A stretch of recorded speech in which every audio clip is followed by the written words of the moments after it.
Lo que les quiero proponer son 5 aspectos clave para pensar la prevención de adicciones o de consumo problemático en general desde el ámbito educativo. En primer término, y este engloba a todos los demás, este aspecto es pensar nuestras escuelas en clave de una cultura institucional del cuidado. Un cuidado que no parte del miedo o de la sospecha como un cuidarnos de, sino un cuidado en sentido positivo, como un cuidarnos. Y un cuidado que se exprese en todas las dimensiones de la vida institucional, en todas las prácticas y relaciones que se dan al interior y hacia el entorno de nuestra comunidad educativa. Por eso podemos hablar de una cultura institucional. La prevención en su sentido más amplio tiene que ver entonces con el cuidado. Y en lo que respecta a las problemáticas de consumo es pensar lógicas de cuidado que nos permitan contraponerlas a las lógicas dominantes que son las lógicas de consumo. Por ejemplo, experimentar diversas formas alternativas de vincularnos, de afrontar y resolver conflictos, malestares, de sostener incluso tensiones, que no sea a través de una resolución supuestamente mágica o inmediata como nos proponen las lógicas de consumo, como nos guionizan el mercado y los medios y que en realidad obturan y no nos resuelven estas situaciones. Pensar entonces nuestra escuela en clave de cultura del cuidado supone recuperar la íntima relación entre saberes y vínculos. Sabemos de la importancia del vínculo como condición para el acto educativo y sabemos del peso inmenso que tienen las representaciones y expectativas nuestras como educadores sobre los educandos. De todo lo que podríamos decir sobre vínculo educativo, en relación a la prevención hay un aspecto muy importante para enfatizar, que es la necesidad de trabajar mucho nuestras propias miradas. En la medida en que se nos pueden colar miradas estigmatizantes, prejuiciosas relacionadas con este tema, ya sea por la vía de la criminalización o de la patologización. Si yo, para poner un ejemplo, considero que la persona que tengo adelante es un delincuente o es un enfermo, un drogadicto, probablemente no ayude a que saque lo mejor de él, sino todo lo contrario. El tercer aspecto son saberes significativos. Los contenidos de enseñanza son el núcleo de lo curricular. Podríamos decir que lo que no está en el currículum no está en la escuela. En este sentido, el Consejo Federal de Educación aprobó en mayo de este año, 2015, unos lineamientos curriculares para la prevención de adicciones.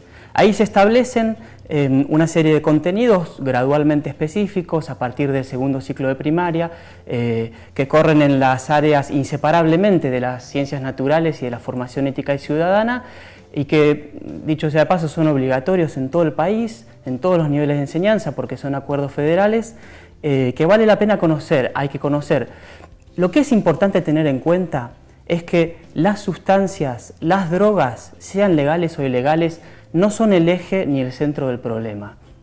De hecho, nos encontramos muchas veces con problemáticas de consumo en las cuales no media ninguna sustancia, como es el caso del juego o de las compras, o incluso con que muchas veces, de hecho, encontramos más problemáticas en relación con el alcohol, que es una sustancia legal, que con las sustancias ilegales.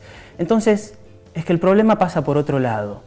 Más allá del objeto de consumo, pasa por una forma que tenemos socialmente de vincularnos con ciertos consumos, con ciertas lógicas y prácticas de consumo que son entonces las que, y más desde la escuela, vale la pena y tiene sentido detenernos a cuestionar, a problematizar y a pensar alternativas. La prevención no tiene que estar entonces centrada en las sustancias. No hace falta que los docentes seamos expertos en toxicología, ni lucha contra el narcotráfico, ni mucho menos. Y esto nos lleva a plantearnos cómo hacer la prevención más específica entonces. Y en esto hay que reconocer, y hay mucha investigación que da cuenta de esto, que la prevención prescriptiva ha mostrado su fracaso. Es decir, bajar línea en el sentido de lo que está bien y lo que está mal, lo que te hace bien y lo que te hace mal, desde un saber experto, no da resultados desde el punto de vista preventivo.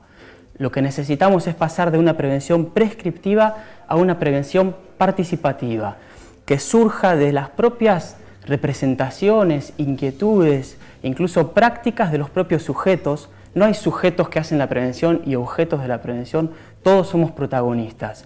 Y la herramienta pedagógica, si se quiere, fundamental y clave para esto es la escucha.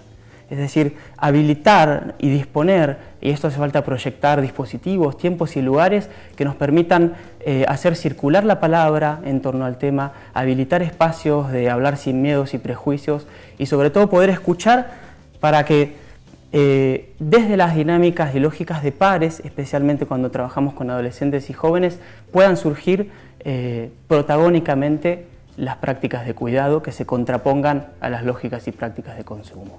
Y la implicancia pedagógica fundamental que tiene pensar la participación en términos preventivos es la escucha.